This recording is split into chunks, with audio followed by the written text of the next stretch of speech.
श्री साईनाथाय नमः। Good morning, Sai morning. आइए मिलकर आज का ये नया दिन फिर से शुरू करते हैं। आइए नए दिन की शुरुआत करते हैं बाबा से प्रार्थना के साथ और अपने मन की वो हर बात जो हम अपने बाबा से कहना चाहते हैं। आइए मिलकर अपने मन को हल्का करते हैं। अपने मन में वो हर बात जो हम छुपा कर बैठे हैं अपने साईं के साथ बांट लेते हैं, अपने बाबा से शेयर करते हैं। आइए मिलकर प्रार्थना करते हैं। बाबा की आज्ञा से आज के दिन की प्यारी सी शुरुआत करते हैं। आशा करती हूँ कि आप लोग बिल्कुल स्वस्थ होंगे, मस्त होंगे। और चलिए, जो भी बातें मन में आपको परेशान कर रही हैं उन सारी बातों को भूल जाइए। इस वक्त आपने एक नई शुरुआत करनी है। आपके माइंड में सिर्फ इतना ही होना चाहिए। आपको ये सोचना है कि आपको अगला स्टेप क्या लेना है। उसके लिए आपको अपने माइंड को साफ़ रखना है, साफ़ उन विचारों से जो आपको परेशानी में डाल देते हैं, साफ़ उन बातों से जो आपको समस्या दिखाई देती हैं। ठीक है, अभी आपने सिर्फ़ और सिर्फ बाबा की तरफ निहारना है। सच्चे दिल से देखिए, प्यार से देखिए। बाबा का कोई भी स्वरूप आपके पास है, आप उन्हें निहार कर तो देखिए। आधी से ज़्यादा चिंता खत्म हो जाएगी और जो बची कुची है वो बात करने से ठीक हो जाएगी। आपको पता है जीवन में एक अच्छा साथी होना कितना ज़्यादा ज़रूरी है? बहुत ज़्यादा ज़रूरी है, अत्यधिक ज़रूरी है। क्योंकि अब साथी का मतलब ये नहीं है कि कोई वैसा ही कोई पार्टनर हो आपका, नहीं। साथी कोई भी हो सकता है। साथी कई बार हमारी माँ हो जाती है जिनसे हम सारी बातें शेयर कर लेते हैं। साथी कई बार हमारे पिता हो जाते हैं। साथी कई बार हमारे जो बड़े हैं उनके बच्चे भी उनके साथी बन जाते हैं।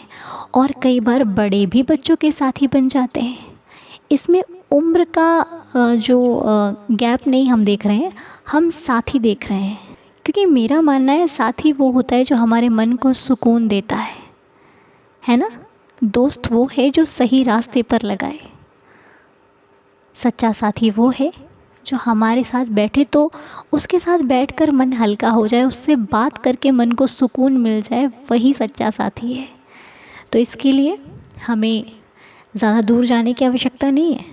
यदि आपके पास कोई नहीं है, हम आज के समय में विश्वास करने से डरते हैं लोगों पर कि पता नहीं कोई कैसा होगा, तो इसके लिए ही भगवान हमारा सहारा है, साईं नाथ हमारा सहारा है। उन्हें बना लीजिए। आपको ना धोखे का डर, ना परेशानी का डर, ना किसी बात का डर नहीं रहेगा। आपको बस विश्वास रहेगा कि वो है जो पल पल मेरे साथ है, वो है जो हर पल मेरी रक्षा कर रहे हैं। बस और किसी भी प्रकार की कोई चिंता आपको सता नहीं सकती, आपका मन घबरा नहीं सकता। इसीलिए साईं है तो फिर डर कैसा। आपको पता है ज़िंदगी में जब कुछ चीज़ें ज़्यादा हो जाती है ना, मतलब जिनकी मात्रा ज़्यादा हो जाती है, वो कहते सही नहीं रहती, उनसे हमें नुकसान हो सकता है। जैसे कि अधिक चीज़ें कुछ ना कुछ नुकसान देती है। जैसे कि अधिक बातचीत करना, कई बार विवाद हो जाता है। किसी से उम्मीदें अधिक लगा लेना, कई बार दिक्कत हो जाती है। किसी से अधिक लगाव रखना कई बार हमें भारी पड़ जाता है ना। मतलब कि ज़रूरत से ज़्यादा हर चीज़ आपको नुकसान देती है। ज़रूरत से ज़्यादा किसी पे भरोसा कर लो तो अगले दिन पता लगता है कि वो व्यक्ति ही सही नहीं है। अब क्या करें, है ना। कष्ट दे रहा है या फिर आने वाले समय में देने वाला है। ज़रूरत से ज़्यादा किसी ने लगाव रख लिया, चल भाई हमने तो अपनी तरफ से सब कुछ लुटा दिया, सामने वाला तो हमें अपना मानता ही नहीं। अब क्या करें, तो होता है ना ऐसा। लेकिन कुछ ऐसी भी चीज़ें हैं ज़रूरत से ज़्यादा आपको फ़ायदा भी देती है। जी हाँ, नुकसान तो जो दे रहा है वो दे ही रहा है, लेकिन कुछ ऐसा भी है इस संसार में कि अगर आपने ज़रूरत से ज़्यादा कर लिया ना, तो वो आपको आपकी ज़रूरत से ज़्यादा आपको फल भी देंगी। मुझे पता है आप समझ गए होंगे। जी हाँ, वही है, उनका नाम, उनके पास बैठना, उनसे अपनी हर एक बात कहना, उनको अपना सब कुछ मान लेना, उनसे ज़रूरत से ज़्यादा प्रेम करना, ज़रूरत से ज़्यादा उनका नाम जाप करना, बस एक वही है जो हर एक परिस्थिति में आपको ज़रूरत से ज़्यादा देना जानता है। क्योंकि उनसे जो हमारे ये प्यार की डोरी है वो दिखाई नहीं देती। कितनी केयर है, कितनी परवाह है, कितना प्यार है, ये दिखाई नहीं देता, लेकिन मज़बूत इतना है कि इस रिश्ते को बांध रखा है जो दिखता ही नहीं है। इतना मजबूत और प्यारा सा रिश्ता है हमारा हमारे बाबा के साथ, जो बाबा भी निभा रहे हैं और हम भी अपनी तरफ से निभाने का प्रयास कर रहे हैं। क्योंकि गलती हमसे ही होती है, बाबा से कभी नहीं होती। बाबा हमेशा हमारे लिए जो करते हैं अच्छा ही करते हैं। तो इस वक्त आप लोगों के कुछ मैसेजेस ऐसे आ रहे हैं जिसमें कि आप लोग बताते हैं कि प्रार्थना से बहुत सारी चीज़ें ठीक हो रही हैं। तो उसको सुनकर हमें बहुत अच्छा लगता है, बहुत खुशी मिलती है कि बाबा सब कुछ ठीक कर रहे हैं और करेंगे क्यों नहीं। ये आपका विश्वास है जो बाबा पर दृढ़ होता जा रहा है। आपका विश्वास है। आपको पता है जब हम कोई लीला शेयर करते हैं ना किसी के साथ, जैसे कि मान लो हम बहुत सारे किसी ग्रुप में बैठे हुए हैं, तो वहाँ जिस चीज़ की बात हो रही है वो सब लोग सुन रहे हैं, और उस बात का प्रभाव मान लो 2-4 लोगों पर नहीं पड़ेगा, बाकियों पर तो पड़ेगा ना। मान लो 10 लोगों पर नहीं पड़ेगा, बाकी जो ग्रुप बैठा है उनको आपकी बात ज़रूर समझ में आएगी, या फिर जो व्यक्ति बता रहा है उनकी बात ज़रूर समझ में आएगी। तो ऐसे ही हम हर दिन परिवार में जब बाबा की लीला शेयर करते हैं ना, तो जिन भक्तों को साईं ने अपनी तरफ खींचना है ना, उनको खींच ही लेना है। क्योंकि देखिए हम तो अपनी शुरुआत करते हैं दिन की, कि बाबा के नाम से हमारी शुरुआत होती है। बाकी जो भक्त हैं वो किस प्रकार साईंनाथ की पूजा करते हैं, ये उनका भाव है। और जिनको बाबा ने अपनी लीला से अपने पास खींचना है ना, वो लाख कोशिश कर ले, अपने आप को रोक नहीं पाएगा। इसीलिए आप जब भी कोई लीला शेयर करते हैं, आपको क्या लगता है उससे कुछ नहीं होता? उससे आप कितने लोगों के काम आ रहे हैं। क्योंकि जो लीला सुनते हैं ना, वो भावुक हो जाते हैं। वो अपने बाबा से फिर से प्रार्थना करते हैं कि प्रभु उनकी भी सुनी है तो मेरी भी सुन लीजिए। ना जाने कितनी ऐसी बाबा की लीला होती है जो बहुत सारे भक्तों के साथ जुड़ा हुआ होता है। वो जो आपके साथ हुआ है ना, वो किसी ना किसी के साथ और भी हुआ है, तो वो भी स्ट्रांग होता है सुन के। बाकी तो देखिए साईं लीला है, बाबा की अनुभव है जो हमारे साथ साईंनाथ करते हैं। तो जितने घर भी पहुँचेंगे, मुझे लगता है कि घर में सुख शांति का भक्तों को अनुभव होगा। बाकी जैसे मेरे साईंनाथ की इच्छा, क्योंकि होगा वही जो बाबा चाहेंगे। और हर दिन की शुरुआत साईंनाथ के साथ करते हुए आज भी बाबा से प्रार्थना कर रहे हैं, प्रभु आज का दिन शुरू करने जा रहे हैं, आपके रास्तों पर चलकर, आपकी सिखाई बातों पर चलकर, हमसे भूल कर भी कोई भूल ना हो, हम कभी किसी का अहित ना सोचें, सबके हित के लिए कार्य करें, सबका भला सोचें, सबके काम आए, किसी की सहायता कर सकें, सबके जीवन में एक प्यार की और विश्वास की रोशनी को ला सकें। अगर हमारी वजह से किसी का जीवन खुशियों में आता है, तो प्रभु हम उसमें सबसे आगे खड़े रहें, किसी की हेल्प करने के लिए, किसी के काम आने के लिए। सदैव इसी प्रकार जैसे आपने लाज बचाई है, हम सब की लाज रखना, और ऐसे ही हमें अपने दरबार में हर दिन अपने इस नए दिन को शुरू करवाते रहना। हमारा हर दिन आपके नाम से शुरू हो। हम सिर्फ आपसे इतनी सी प्रार्थना करते हैं, प्रभु सदैव इन चरणों से लगाए रखना, सदैव हमें अपना बनाए रखना। हे देवाधिदेव साईंनाथ, आज का दिन शुरू करने जा रहे हैं, आप हमारे अंग संग रहना, और जो लीला आज के भक्त सुनने जा रहे हैं, उस लीला से हम सभी के जीवन में आपकी कृपा का प्रकाश हो। हम सिर्फ इतना ही चाहते हैं। हे देवा दया करना, कृपा करना। तो आइए सुन लेते हैं आज कौन सी साईं लीला हम सुनने वाले हैं। आइए मिलकर सुनते हैं। जय साईं राम। ओम साई राम। जय साई राम। अनु जी कैसे हो आप सब? आप सबको साईं दीदार फैमिली को मेरा ओम साई राम। मैं आप सबके साथ एक साईं बाबा की लीला शेयर करना चाहती हूँ। अभी 2 हफ्ते पहले की ही बात है। मुझे रोज़ सुबह एलर्जी रहती है। मुझे रोज़ सुबह लाइक छींकें बहुत आती हैं, और जब तक मैं एलर्जी की दवाई नहीं खा लेती हूँ तब तक मुझे जो मेरी छींकें आनी वो बंद नहीं होती हैं। तो ऐसा मैंने पूछा था, अपनी जन्म पत्री कहते हैं, पंडित को दिखाते हैं तो कहते हैं कि ये कोई शनि का कोई ग्रह चल रहा है, जिससे मुझे 5-6 महीने से ये प्रॉब्लम हो रही है कि रोज़ सुबह छींकें आ रही हैं। जब तक मैं शनि का उपाय ना कर लूँ तो ये बंद नहीं होगा। तो मैं यूएसए में रहती हूँ, तो यहाँ पर अनु जी ऐसा उपाय वगैरह करने के लिए काफ़ी दूर जाना पड़ता है मंदिर में। तो वो सब तो मैं नहीं कर पाती हूँ। तो इसलिए मैंने जो पंडित ने कहा उनको सुनकर तो मैं आराम से बैठ गई कि नहीं हो सकता, मंदिर नहीं जा सकती।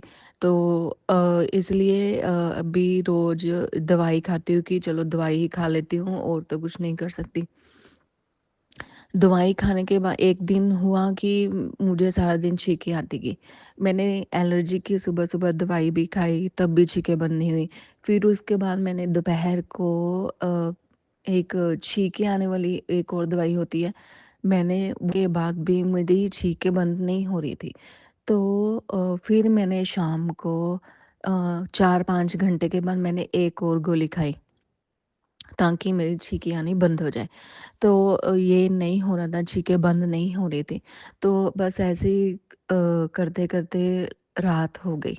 रात को जब मैं सोने लगी अपने बेड पे, तो मुझे लगा कि मेरी नाक बह रही है, मुझे साँस की प्रॉब्लम होनी शुरू हो गई। लाइक मेरी साँस नहीं आ रही थी, मेरा नाक बंद हो गया था। तो मुझे समझ में नहीं आ रहा था कि मैं क्या करूँ? उस टाइम पर मैं आकर 10 बजे के करीब, साढ़े 10 बजे के करीब मैं आकर बाहर अपने लिविंग रूम में सोफ़े पे और बैठ गई, और मैंने सोचा अब मैं क्या करूँ कि जब मैं लेटती हूँ तो साँस बंद हो रही है, मुझसे साँस नहीं ली जा रही है, तो क्या करूँ मैं? जब मैं सोफ़े पे बैठी तो थोड़ी देर के लिए, तब उस टाइम पर भी मैंने एक और गोली खाई। लाइक मैंने सारा दिन छींकें आने वाली मैंने इतनी गोली खा ली थी कि मेरी छींकें भी बंद नहीं हुई, और मुझे साँस में भी प्रॉब्लम होनी शुरू हो गई। वो दिन और वो रात मुझे पता है कि मैंने कैसे बिताई, क्योंकि मेरे साथ ऐसा पहले कभी नहीं हुआ था। तो जब मैं उस गोली को खाने के बाद भी जब मैं फिर अंदर बेड पर लेटने गई, तब भी मुझे साँस नहीं आने लग आई। तब मैंने क्या किया, मुझे मेरे मन में आया कि मैं साईं बाबा के उर्दी ले लेती हूँ। मेरे पास शिरडी की साईं बाबा की उर्दी तो नहीं है, पर यूएसए में एक साईं बाबा का मंदिर है। जब जनवरी आई मीन नया साल शुरू होता है, तो जनवरी का फर्स्ट डे हम साईं बाबा के मंदिर जाते हैं, साल में 1 बार। तो उस मंदिर से मैं साईं बाबा की जो उर्दी है वो लेके आती हूँ पंडित जी से माँग कर, तो वो मैंने अपने मंदिर घर के मंदिर में रखी हुई है। मैंने वो उधी ली, मैंने साईं बाबा के 11 वचन पढ़े, और मैंने जब वो उधी खाते ही मेरे अंदर मन में मुझे इतनी ठंडक सी महसूस हुई, मुझे लगा कि जैसे मैंने कोई जो मिंट वाली गोली होती है ना, मैंने वो खाई हो। पर ऐसा कुछ नहीं था, मैंने ये तो बाबा की उदी का चमत्कार था कि जो मेरे अंदर जाते ही मुझे इतनी ठंडक महसूस हुई, मेरा गला साफ़ हुआ, मेरी नाक खुल गई, बाबा की उदी लेते ही। तब मैंने बाबा की गोदी खाते ही मैं जब लेटी, जब मैं सोने गई, तब मेरी साँस भी बंद नहीं थी, मेरी साँस भी खुल गई। तो ये था साईं बाबा की गोदी का चमत्कार, कि इतनी गोलियाँ खाने के बाद भी मेरी साँस नहीं खुली, और मैंने साईं बाबा के 11 वचन पढ़े और साईं बाबा की उदी खाई, तो मेरी साँस भी खुल गई, मेरा नाक भी खुल गया, और मुझे इतनी ठंडक महसूस हुई, और उस दिन के बाद मुझे छींकें भी नहीं आई, मुझे छींकें आना भी बंद हो गई। तो बस यही कहना चाहती थी कि जब आप आपने अपने साईं दीदार मॉर्निंग प्रेयर में जो इंग्लैंड में बड़ी माँ के साथ उनका पैर जब स्वेलिंग थी, उन्होंने साईं बाबा की उधी लगाई थी 11 वचन पढ़कर। तो मैंने सोचा कि यूएसए में रहकर मैं क्यों नहीं कर सकती, मैं क्यों नहीं उधी लगा सकती। तो बस यही सोचकर मैंने साईं बाबा की उधी अपने मुँह में रखी, 11 वचन पढ़े, तो उससे मेरी तबीयत अच्छी हुई, मेरी साँस खुल गई। तो बस ये तो साईं बाबा की उदी का चमत्कार था। तो और मैं तो सबसे यही कहूँगी कि दवाई की बजाय अगर आप साईं बाबा की उदी खाओ, तो सबसे ज़्यादा अच्छी दवाई तो यही है सबके लिए। तो बस मैं यही कहना चाहती हूँ कि आप ये लीला साईं दीदार फैमिली में ज़रूर शेयर करना। तो सब बाबा की कृपा से होता है। बाबा ना चाहे तो हम कुछ नहीं कर सकते, और बाबा चाह ले तो वो भी कर सकते हैं जो हमने सोचा तक नहीं होता। तो बाबा की कृपा अपरंपार है। साईं लीला जितनी सुनो उतनी कम है। हे देवा, जैसे आपने इन पर कृपा करी, सभी पर कृपा करना, सबके बिगड़े काम बनाना, सबके घर में खुशियाँ लाना मेरे साईं। सबका हर एक काम बनता जाए, मेरी आपके श्री चरणों में यही प्रार्थना है। देवा रहम नज़र करना। तो चलिए, बहुत बहुत शुक्रिया आपका, आपने हमारे साथ लीला को शेयर किया, हमें बहुत खुशी हुई। आइए अब 11 वचनों के साथ आज के दिन की शुरुआत करते हैं। ओम साई राम। जो शिरडी में आएगा, आपद दूर भगाएगा। चढ़े समाधि की सीढ़ी पर, पैर तले दुख की पीढ़ी पर। त्याग शरीर चला जाऊंगा, भक्त ही तू दौड़ा आऊँगा। मन में रखना दृढ़ विश्वास, करे समाधि पूरी आस। मुझे सदा जीवित ही जानो, अनुभव करो सत्य पहचानो। मेरी शरणा खाली जाए, हो तो कोई मुझे बताए। जैसा भाव रहा जिस जन का, वैसा रूप हुआ मेरे मन का। भार तुम्हारा मुझ पर होगा, वचन न मेरा झूठा होगा। असहायता लो भरपूर, जो मांगा वो नहीं है दूर। मुझ में लीन वचन मन काया, उसका ऋण ना कभी चुकाया। धन्य धन्य वह भक्त अनन्य, मेरी शरण तज जिसे न अन्य। अनंत कोटि ब्रह्मांड नायक राजाधिराज योगी राज पर ब्रह्म, श्री सच्चिदानंद सद्गुरु श्री साईनाथ महाराज की जय। आइए शुरू करते हैं आज का दिन श्री साईं चरणों को स्पर्श करते हुए नए दिन की शुरुआत। और आज की प्रार्थना को यहीं पर संपूर्ण करते हैं। साईं कृपा बरसती रहे आप पर, हम पर, सभी पर। मिलते हैं आपसे नेक्स्ट वीडियो में, तब तक के लिए ओम साई राम, जय जय साई राम।